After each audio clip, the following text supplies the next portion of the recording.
Hi guys, welcome to a special edition of Haunting Live podcast. We are actually live at a special location. We're at the Queen's Inn in Stratford, Ontario here. We're just doing a special live because we changed the date this week, but we're spending the weekend here in Stratford, so we thought we'd kind of bring you a live update, live stream, and see what you guys are up to this weekend. But first of all, thank you guys so very much for joining us here. We are live. And I see we have some people starting to come in. Hi, guys.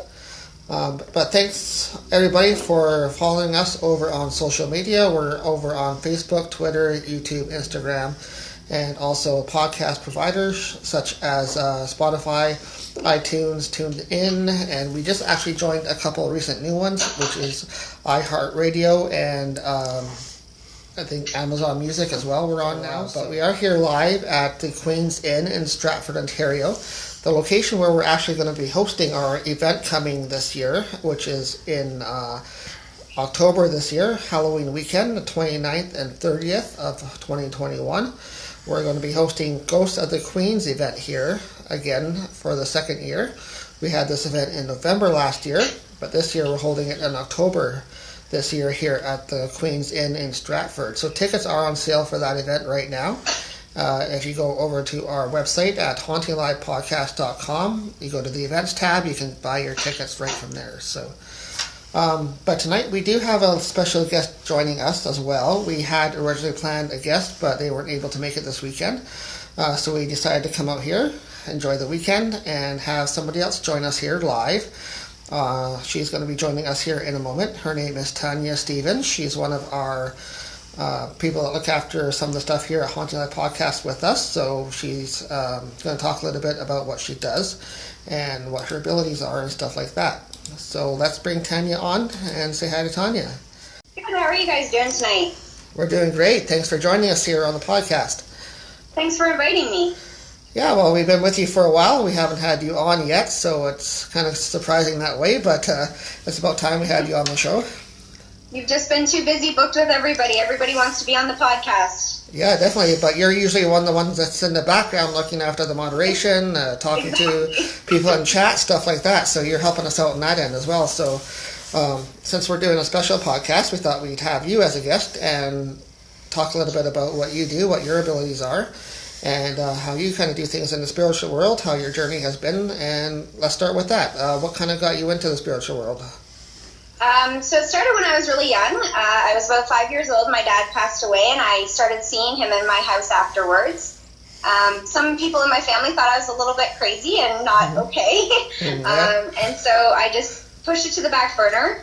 However, about a year later, I was in school, and I wrote a book about my dad and how I seen him, and how him and I would have conversations, and the rest of the world thought it was a little bit off.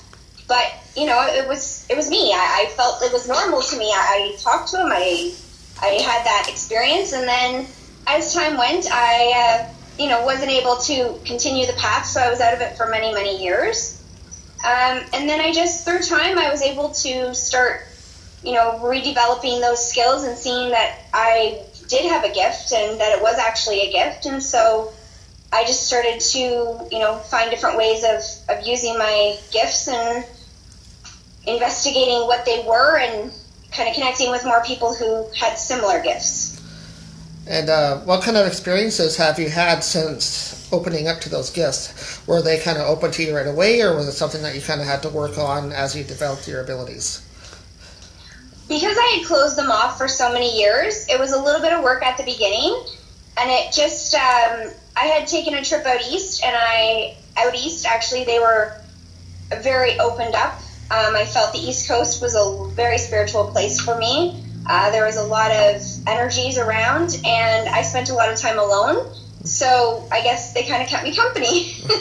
And I was able to spend a lot more time just reading about it and investigating more as to what I needed as a person and what my gifts actually were and could be if I went with them. And was that sort of like a recent thing, or was that sort of more in the past? That was a few years ago now, and then I took another trip back where I reconnected with more of that. But the first trip out there was a very awakening. We traveled all the eastern provinces, and each province definitely has a different spiritual activity in it. Yeah, the East Coast, I think, has a lot of tribal energy to it as well. I know there's a bunch of native tribes out there. Are you linked to those in any way, or? Sorry? Do you feel like you're linked to those kind of tribe energies anyway, like native energies? I would say the Acadians the most. I was very linked to the Acadians in, like, close to Yarmouth.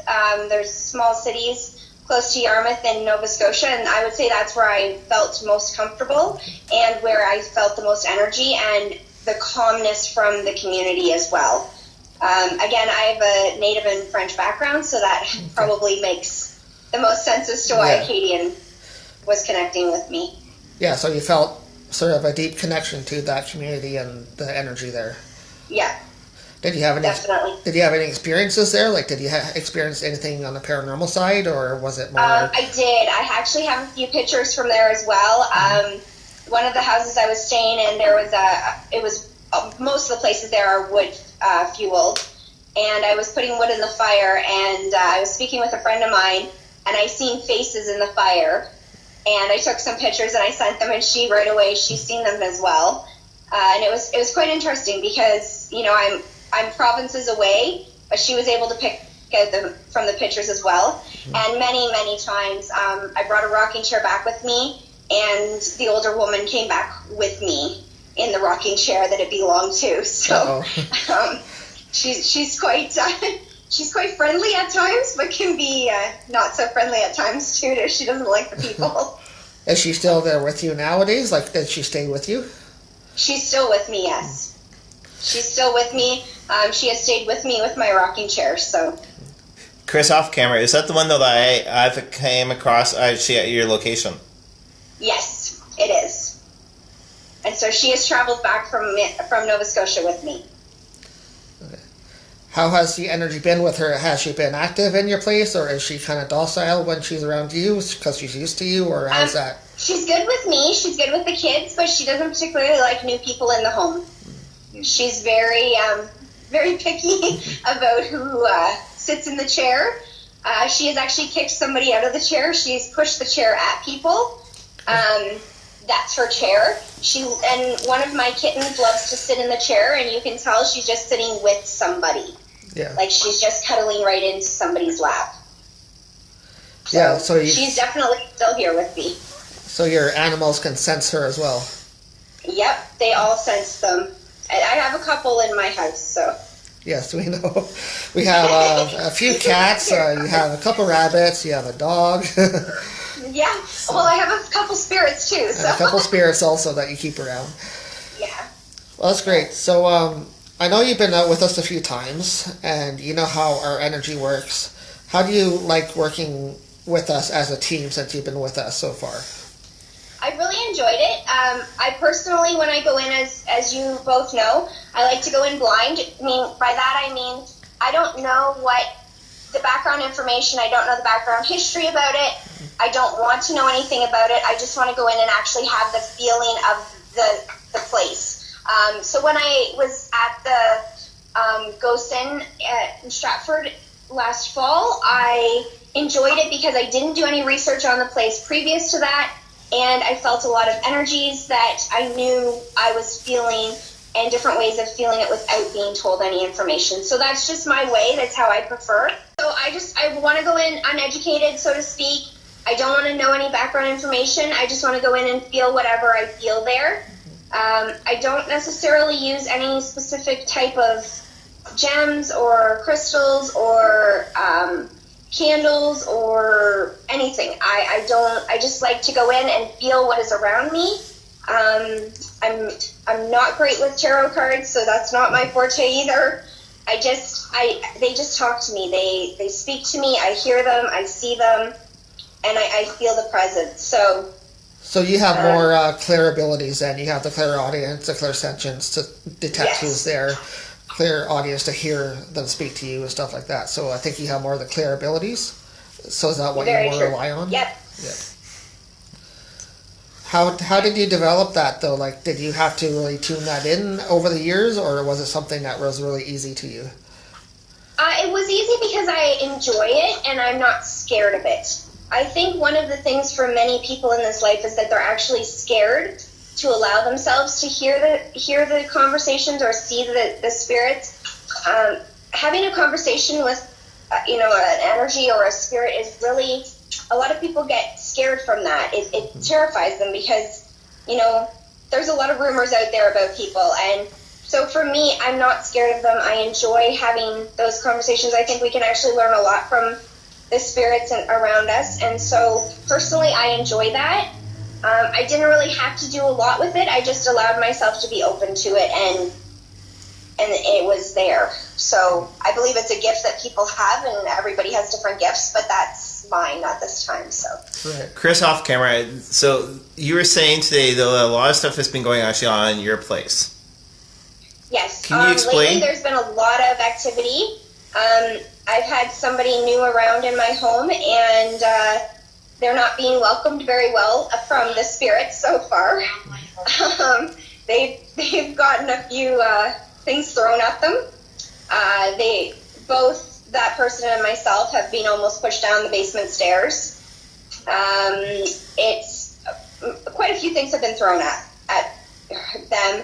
Actually, last night I ended up in the middle of the night having to smudge the house due to all of the issues that have been happening, and it just went a little too far last night. So, do you feel that they're trying to shove the other person out, or is it just it's just maybe testing them too? Yeah. If they can handle what my life is and the way I am as a person, my gifts, and it could be testing, or it could be that they aren't really wanting this person in the house. I'm not completely sure. And they haven't communicated that with me at this time. Just, they do it when I'm not around. So they wait till I'm out of the house or I'm not in the room, and then they do it. So. Okay. Yeah, it feels more like testing, possibly, that it's to see how they feel with it. Some of it is testing. Where is the line going to be drawn, right? Yeah. I had something interesting happen too this week. Something that reoccurs every time we sort of moved to a new location, and it just happened again at this location that we moved to. Before, when we used to live in our old house, spirits took my keys one day. So they just took my keys again, and I can't find them. So I'm pretty sure that it's the same spirit that's doing it again. Very possibly. So they do the same thing to us too. So. Okay, well, I mean, I feel not as targeted. Yeah. But it's not nice. It's definitely been a trying couple weeks. Yeah. There's been, due to a car accident that I had a couple months ago, I needed to take some time to heal, and I was kind of hoping for a little more time maybe to heal from it. It's been a little overwhelming to heal from that and then have the spiritual attacks, so to speak, or the testing lately. So, yeah, I'm putting some boundaries for sure. And I think that's the same as what you do in life with people. You have to put that with spirits as well. You have to put those boundaries, and what will you tolerate and what won't you tolerate. Right. And I just said something like that tonight as soon as we left the house, because I still can't find my keys anywhere. So I was like, okay, we're going away. When I get back, I expect to see my keys somewhere where I can see them. When I get back, I want to have those in place. So it was like telling the spirits, like laying it down, saying, this is how it is. I respect that you are trying to make yourself known or whatever, that you're here or around me, but I need to have my keys back when I get back. So. Yeah, that makes sense. You've got to set those boundaries for them, and I think that's something that we don't always do well. No. Well, that takes timing and training as well. Like, the more you do it, the more you learn how to work with them as well. So you work with the energies. So I think it takes both sides, right? It takes their side to learn how you work, your energy, but you also need to learn how they work too. So. Very true. You do. You have to communicate very well with them. Yes. Cleansings. So, Tanya, you do house cleansings by any chance? Yes, that's what I seem to specialize in often. A lot of people have come to me to smudge the houses, to cleanse them, make sure that they are, sometimes we end up with negative spirits or energies in the home, and they need to be cleansed. So I have cleansed many homes over the years. After smudging, I have been thrown downstairs. I have had attacks on me as well. So when you're done cleansing, there's definitely things you need to do to cleanse yourself afterwards. And what sort of steps do you do personally to do that? So the first thing I do when I'm done smudging a home is I drink a whole bottle of water to just wash everything out. I will cleanse myself before. I will put a protection around myself before I start smudging. And then I put a protection, like with that protection, I put the guard down after I'm done smudging. As well as after I make sure that I have washed everything that I can. I change my clothes, make sure everything's cleansed that way. But spiritually, it's more just taking the guard down and allowing myself to be me again. It depends which way I'm smudging too. There's different ways that I smudge. So depending on which way I'm smudging, it depends what I have to do to take the guard down. And does that work for you often? Have you had any issues in the past where it hasn't worked? If you've done like things attached to you, or yeah, the time I was thrown down the stairs, I didn't necessarily get home quick right away. Like I thought, oh, it's okay. It wasn't so bad. I can quickly stop off somewhere else, and that's when I was thrown down the stairs. So I learned my lesson quickly. Again, like all spiritual work, I think sometimes we just learn lessons in ways we don't want to learn them. And that was a good lesson for me to learn, and I learned it well. I had a sore ankle for a few days, so. Yeah, so you get home, do what you need to do, and get it done, but you do it the way that they want you to do it. Making sure when I'm done smudging a house that I'm taking care of what I need to. Also taking that time to re-cleanse myself and rebalance myself. With the chakras, balancing yourself after you smudge a home or an area is very important for me. That's like probably one of the most important things is rebalancing myself, because you can definitely be thrown off when you smudge. Yeah. Do you use anything? You just mentioned chakras. So do you study chakras? Do you know how to work with the chakras? I don't. The energy? I know about them now, but I didn't when I first started smudging. But I've learned that it's definitely important to make sure that I'm realigning my chakras after I'm done smudging. So that's something I've been able to learn through the time of my journey with the spiritual world. Right. Speaking of your journey in the spiritual world, we're here at the Queen's Inn in Stratford. So this is our location for our next public event, which is coming up in October this year.